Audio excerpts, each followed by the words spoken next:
अब हम बढ़ते हैं अपने नए टॉपिक पे, सतत फलनों की समाकलनीयता, इंटीग्रेबिलिटी ऑफ कंटिन्यूअस फंक्शंस।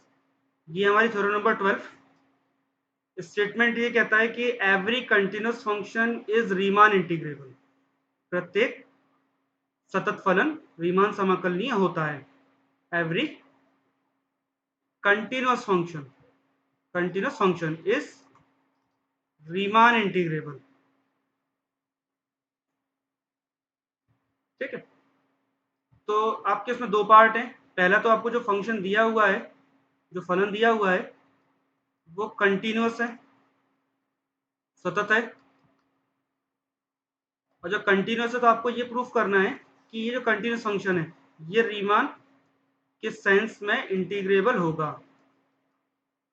ये जो फंक्शन है मेरा वो रीमान के सेंस में, रीमान के नजरिए से समाकलनीय होना चाहिए, ठीक, इंटीग्रेबल होना चाहिए।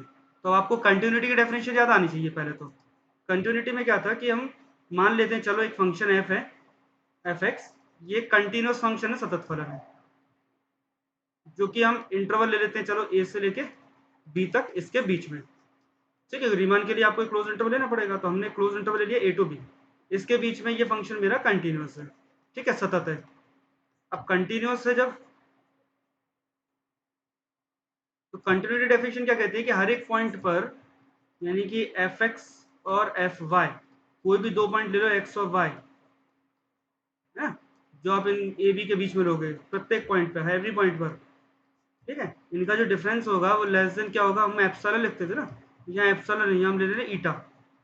ठीक है, इनके बीच में डिफरेंस कोई ना कोई एक ईटा जरूर एग्जिस्ट करेगा, पॉजिटिव नंबर ईटा जरूर होगा, जिसमें x माइनस वाई के जो बीच का जो डिस्टेंस है वो लेस देन हम क्या लेते थे, डेल्टा। ये तो आपकी डेफिनेशन है, याद होगा आपको, है ना, सेकंड ईयर में ये डेफिनेशन बहुत पड़ी है। F X minus F Y की वैल्यू लेस देन ईटा ले ली हमने, और जहाँ एक्स माइनस वाई की वैल्यू लेस देन डेल्टा होगी, ईटा भी पॉजिटिव है, डेल्टा भी पॉजिटिव है। ये डेफिनेशन में गिवन है, हमें बताना क्या है कि ये रीमान इंटीग्रेबल है। तो ये वाली जो पार्ट है, ये वाली जो लाइन है आपकी, ये फॉर एवरी के लिए ट्रू है ना, हर एक के लिए सत्य है।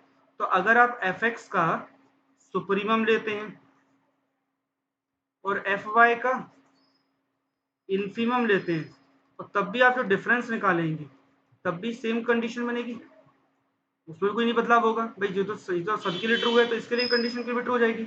लेकिन एफ एक्स का जो सुप्रीमम वैल्यू होती है, ठीक है, और इसकी जो इन्फीमम वैल्यू होती है वो हम पहले से ही पता होती है भाई, कि सुप्रीमम को हम क्या कहते हैं, capital M R, infimum value जो होती है उसमें क्या कहते हैं, स्मॉल एम आर, जो हम पहले ही डिफाइन कर चुके हैं।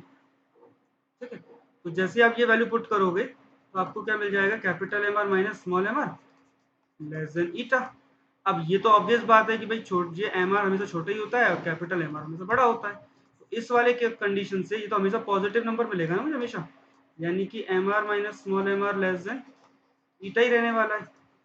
और एक काम करते हैं, इसे मल्टीप्लाई कर लेते हैं पूरे में, दोनों तरफ, इसका डेल्टा एक्स आर का। ठीक है, तो डेल्टा एक्स आर का मल्टीप्लाई करोगे और फिर टोटल कर लेते हैं, सम रन करा लेते हैं आर पर।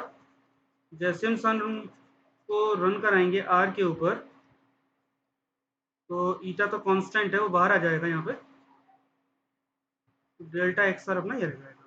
और डेल्टा एक्स आर का मतलब क्या है, डेल्टा एक्स आर का मतलब क्या है, X R minus X suffix R minus one. अब ये जो आपके पास लेफ्ट हैंड पार्ट आ रहा है ये तो आपका डेफिनेशन है यूपीएफ माइनस एलपीएफ की, लेस देन ईटा का तो ईटा आएगा, और इसको हम सॉल्व कर चुके हैं, इसका आंसर बी माइनस ए आता है। और ये कुछ वही डेफिनेशन होती है जैसे रीमान इंटीग्रेबल की वो नेसेसरी सफिशिएंट कंडीशन थी, लेकिन यहाँ पे एप्सिलॉन था, तो एक काम करते हैं अपन इसको एप्सिलॉन मान लेते हैं, ईटा बी माइनस ए को एप्सिलॉन मान लेते हैं। तो ये वैल्यू अगर एप्सिलॉन हो जाएगी तो आपका प्रूफ हो गया कि ठीक है ये आपका रीमान इंटीग्रेबल हो गया भाई, डेफिनेशन बन गई। तो आपने इसमें क्या किया, कुछ नहीं, केवल कंटिन्यूटी की डेफिनेशन ली, F X minus F Y less than eta, F X का सुप्रीमम और एफ वाई का इन्फीमम, दोनों के लिए थ्योरम हमारी सेम रहेगी। और ये जो डेफिनेशन बन जाएगी आपकी, तो पहले ही पता है कि बड़े में से छोटा माइनस कर रहे हैं तो पॉजिटिव नंबर ही मिलेगा मुझे, और दोनों तरफ मल्टीप्लाई कर लें हम डेल्टा एक्स आर का, और सम रन करा देते हैं।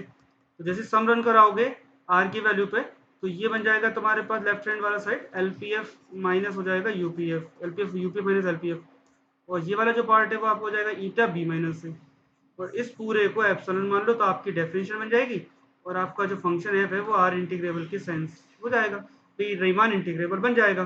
ठीक है, ये आपकी इसके थ्योरम है।